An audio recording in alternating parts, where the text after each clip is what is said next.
What is going on, guys? Welcome back to another Walk and Talk with E. I hope you're doing well. As you can see, I've got a haircut. As you can also see, we got some not so good weather going on here today.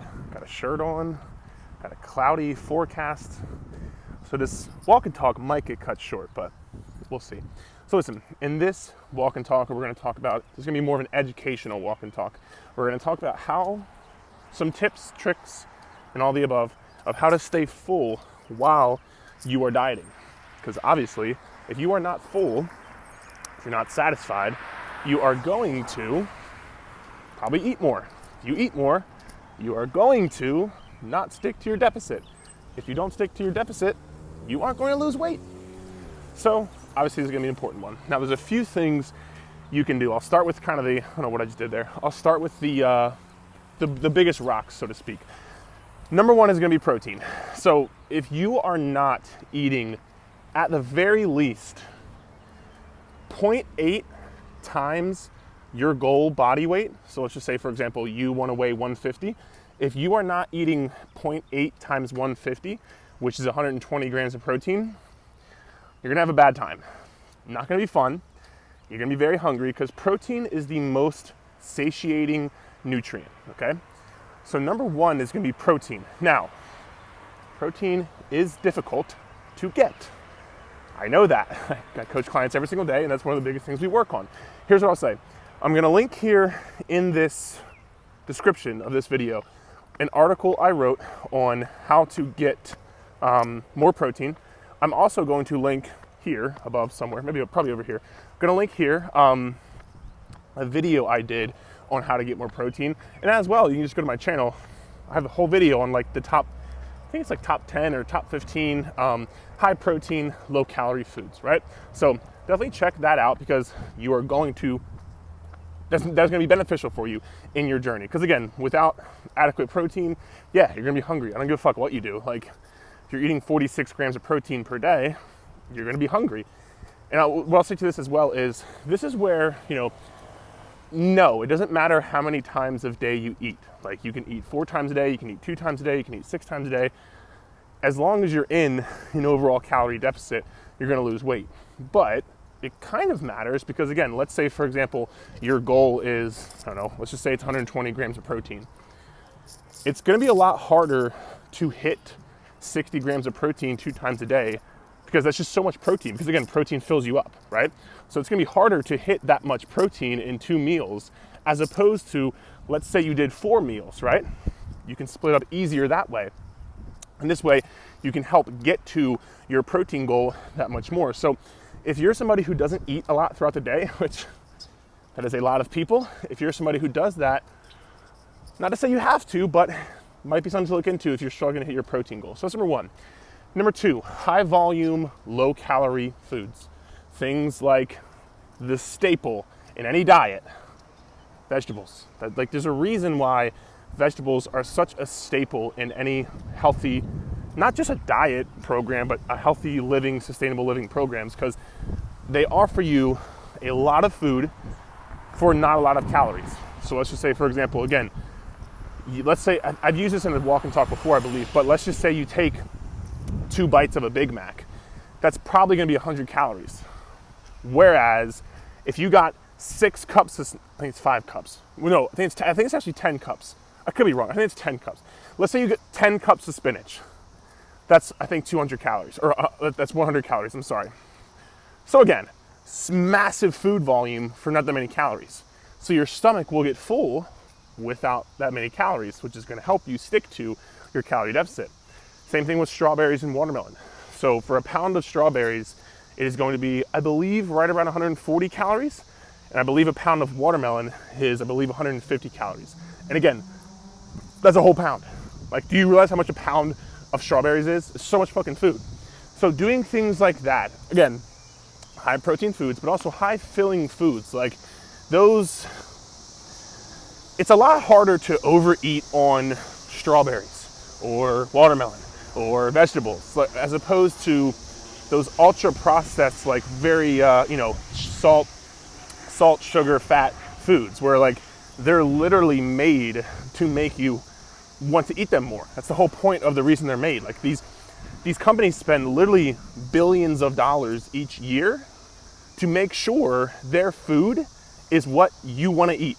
And it makes you want to eat more, because that's what puts more money in their pocket. So they literally spend billions of dollars a year on research, testing, so on and so forth, to make sure they know that there's a guy behind me running, or is that a girl? I don't know. Either way, they make sure you are going to eat their food, a lot of it, because they make more money. So that's number one. That's number two. Number three, water. And like people always tell you, drink a gallon of water a day. You don't gotta do that. It's not that big of a deal. But again, if you are dehydrated, that's going to then, your body's gonna signal and say, hey, something is off. I need nutrients, I need something, right? So it's gonna go in the form of hunger cravings. So you're gonna be hungrier because you're not adequately hydrated, right? So water for sure, but also number two, on top of that, it fills your stomach up. Again, so if you're drinking, now again, I don't need you to drink a gallon of water a day. That's stupid and a bit obsessive. Excessive as well. Obsessive, excessive, either one. I would say this: drink when you're hungry, drink when you're thirsty, drink if your pee is dark yellow. On top of that, if you want more of like a guideline, every single time you eat, I don't care if it's a meal or a snack or anything, I don't care, have a glass of water. And if not a whole glass, have half a glass. Have 3 sips. Something is better. Something is better than nothing. Something is better than nothing. So that's number 3. Actually, 3B. You can use sparkling water because that can help you. The carbonation will fill you up a bit more. So you can use sparkling water as well. So that's kind of like a 3B point there. Number 4 is going to be try to eat around the same times every single day. That includes the weekends. Now again, your weekend schedule might be a bit different. You might wake up later, so on and so forth. I get it, but even on the weekends. Let's just say, for example, actually first and foremost, the reason why this helps is because your hunger and hormones are literally dictated by your nutrient intake. So if you eat every single day at 6, 9, 12, 3, 6, guess what? You're gonna get hungry at 6, 9, 12, 3, 6, because your body knows when to expect nutrients, and your hormones and your hunger signals are going to know when to expect nutrients, and then we'll get hungry around those times. This was one of the biggest things I saw. I really hope it doesn't rain. This is one of the biggest things I saw when I first started getting into like, fitness and bodybuilding and so on and so forth, because I had to eat like every 2 hours. I was trying to put on a lot of weight. So I had to eat every 2 hours, and there was a lot of food. And at first I wasn't hungry, man. I was like forcing down food. But over time, like when that 2 hour mark came up, and again, I put a timer on my phone for every 2 hours I had to eat. And when that 2 hours was up, man, I was fucking hungry. After like 2, 3, 4, 5 weeks, I was getting hungry around those times. And those are the times I had to eat, which by the way, again, I get a lot of times people tell me they're too busy during the day to eat. Listen, you very well might be very busy. I'm not discrediting that. But with that being said, listen, like drinking a protein shake and like eating a banana takes you maybe 3 minutes max, right? And this is why, again, like when I say meal prep, I don't mean like Tupperware and containers and like every single meal all the time, but like if you know you're busy from 12 to 6 and it's gonna be harder to like have a nice solid meal, well, okay, like, but you also now know it's important to possibly eat throughout the day.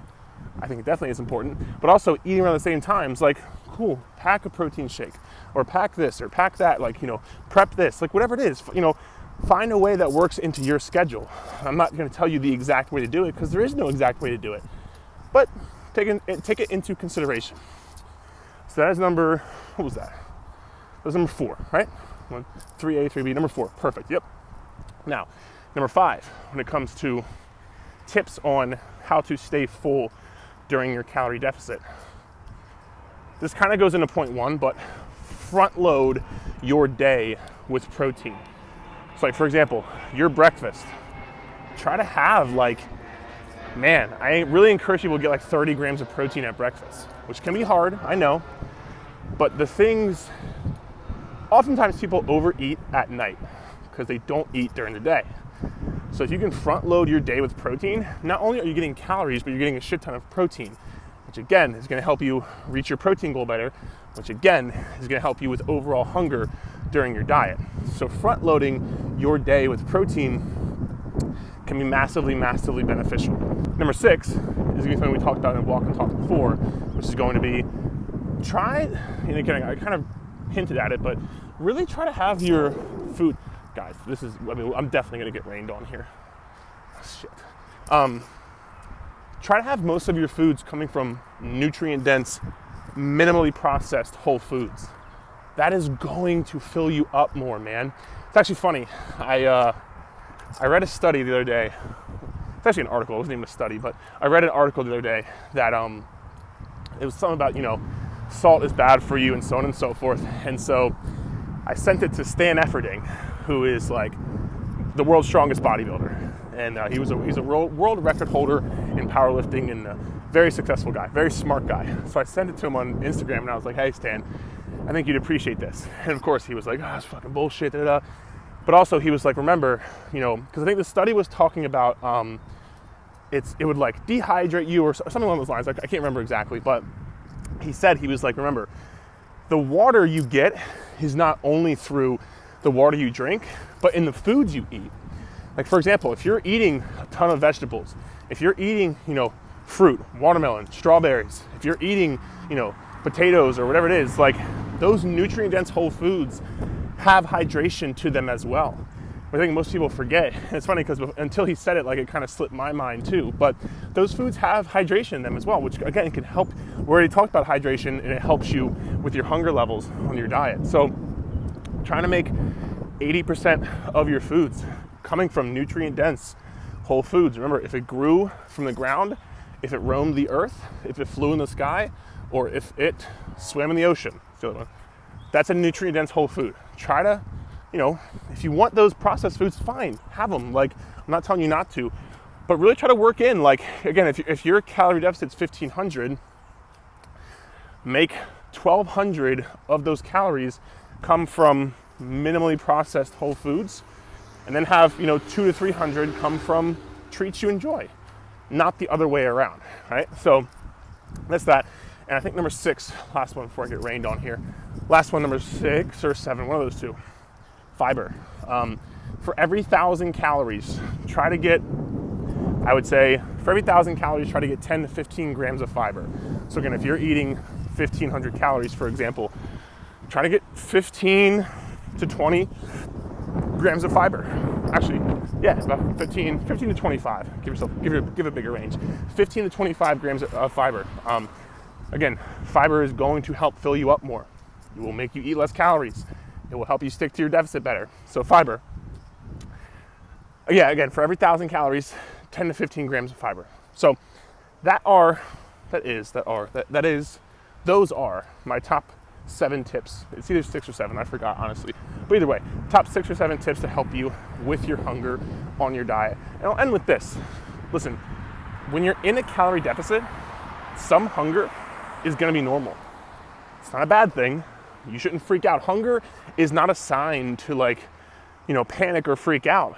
It's funny because if I have somebody who's like not losing weight and they're frustrated, for example, I ask them, hey, what's your hunger? 1 to 2. I'm like, well, if your hunger is a 1 to 2, you're probably not in a calorie deficit, so you're not going to lose weight, because some hunger is going to be normal when you're on a calorie deficit. You're literally eating less calories than what your body is burning.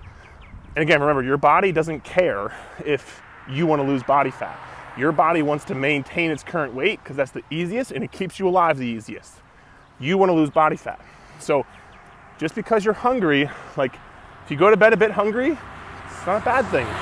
And it's not like what most people are going to tell you, you should never be hungry and do my diet where you'll never be hungry. Okay, well, if you're never hungry, guess what? Probably not going to lose much weight. And again, I'm not telling you to go starve yourself. No, like on a scale of 1 to 10, I'd probably say anywhere from a 3 to a 7 on the hunger scale. It's normal. Don't freak out just because hunger arises. I've worked with people as well who are like, the minute they get hungry, they're like, oh, I gotta get food. No, chill out. Like you can wait. And again, this is why having those set meal times can be huge as well. Having 3 having set meal times. Okay, well, if it's 1 p.m. and you get a bit hungry, well, guess what? You can wait until 2. You're not gonna die. Like, I promise, it's gonna be okay. So that's how I end the walk, guys, because I'm back now and gotta get some more work done. So hope you enjoyed, and we will talk soon.